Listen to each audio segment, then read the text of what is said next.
Iranians were so jubilant. Some claimed the Shah and his carriage were almost carried away on their hands.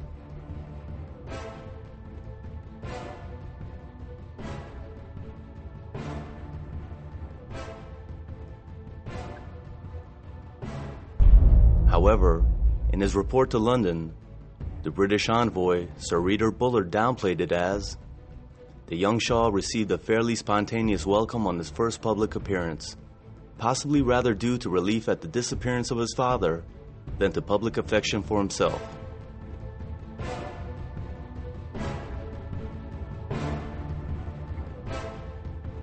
Bullard adds that he was not much credited with much character, which if true, might suit present circumstances.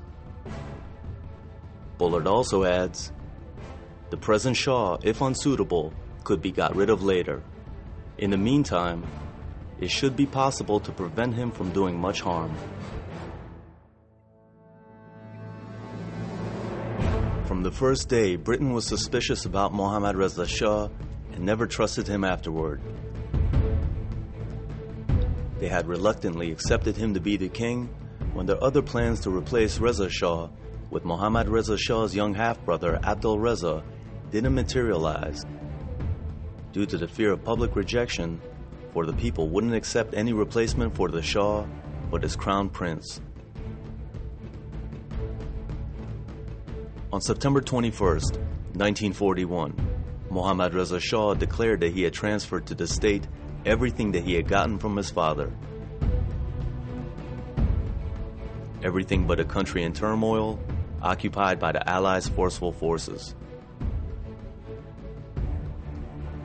On September 29th, a group of men gathered in the home of a Qajar prince, Soliman Mirza Eskandiyari, and founded the Tudeh Party of Iran, or rather, the Communist Party of Iran, which became the main source of trouble for Iran up to the fall of Mohammad Reza Shah.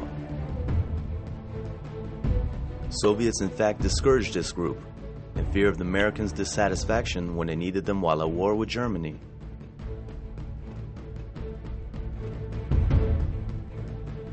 Then from the three invading forces, Soviets, Americans, and British, what country implanted this thought of inception of a communist party in Iran?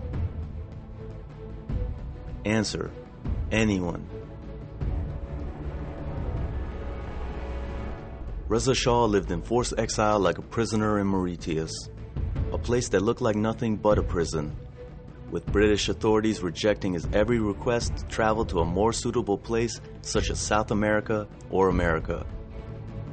They were afraid that if he became more accessible, Iranians might bring back the old Shah. They were calling Iranians illogical people and were afraid of Reza Shah's comeback. Now, does this ring a bell? Did the same fear exist in 1979 for another comeback of Mohammad Reza Shah that led to creating a crisis like the hostage-taking of American diplomats to ensure the Shah would not be back? If so, the question is, who was pulling the strings? Same people, different time?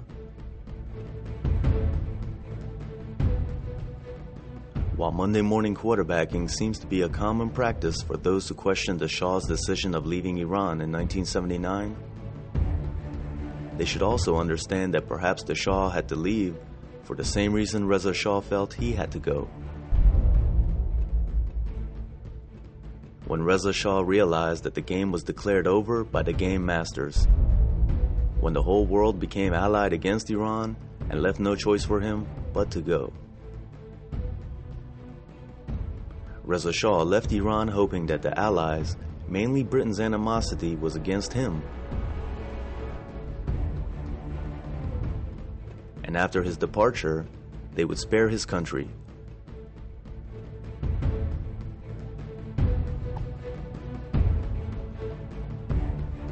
While in his forced exile, or rather prison in Africa, in a letter to his son, Mohammad Reza Shah explains his decision of leaving Iran and gives advice to the young king for the turbulent years ahead.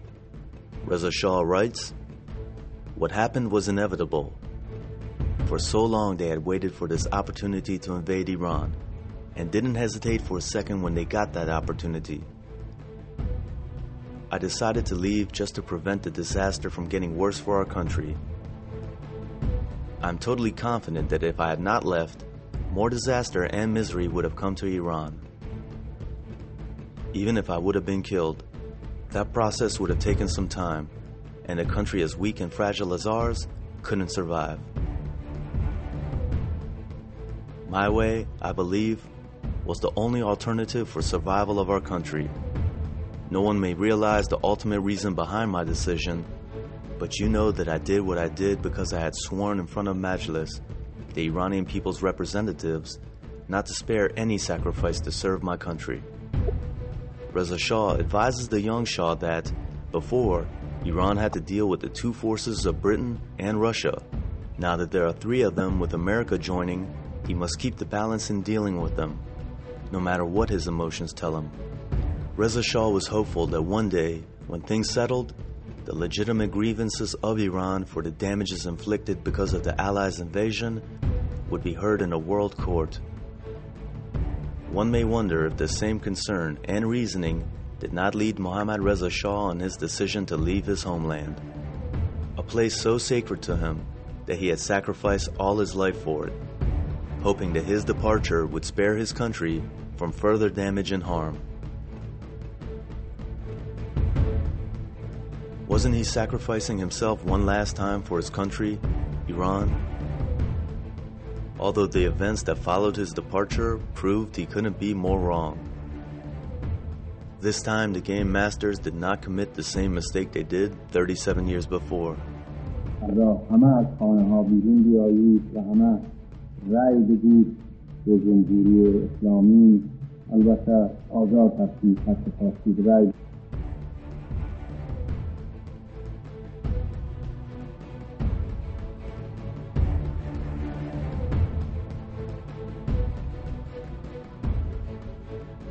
This time, Iran and Iranians were not spared.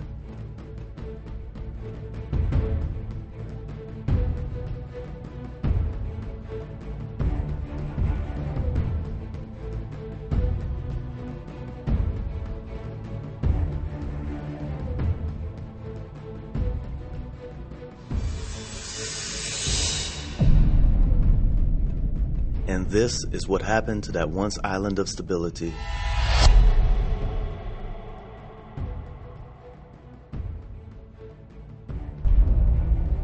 Then who pushed and forced Mohammad Reza Shah to leave Iran in 1979?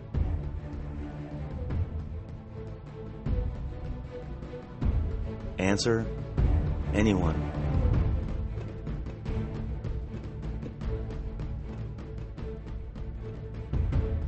Your Majesty, can you say how long you intend to stay here? Not quite. Well, I'm afraid not, but it's a beautiful place. Do you expect to settle permanently here, sir? We are visiting.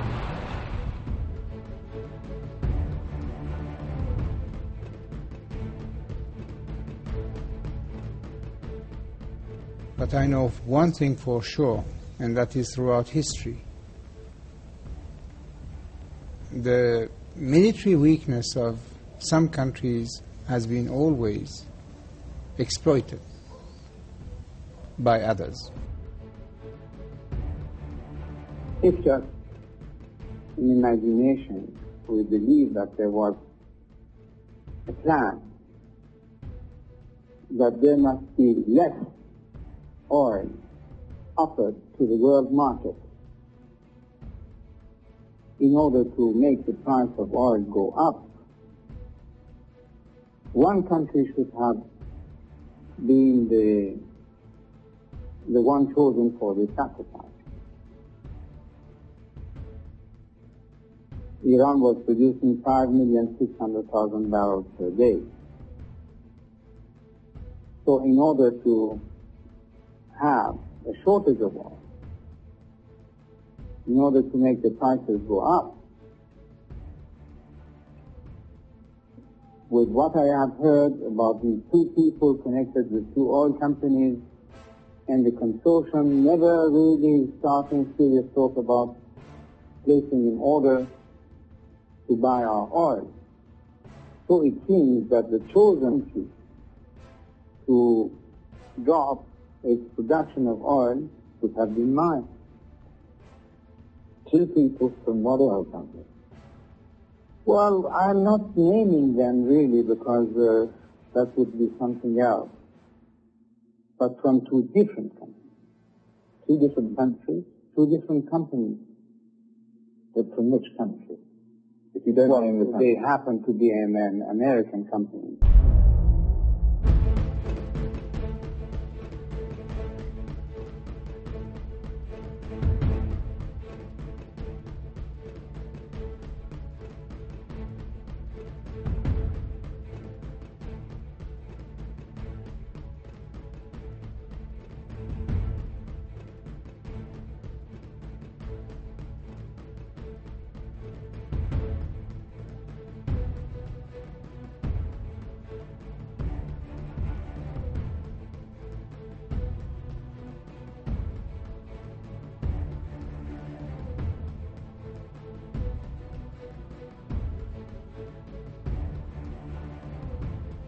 Reza Shah died in exile on July 26, 1944.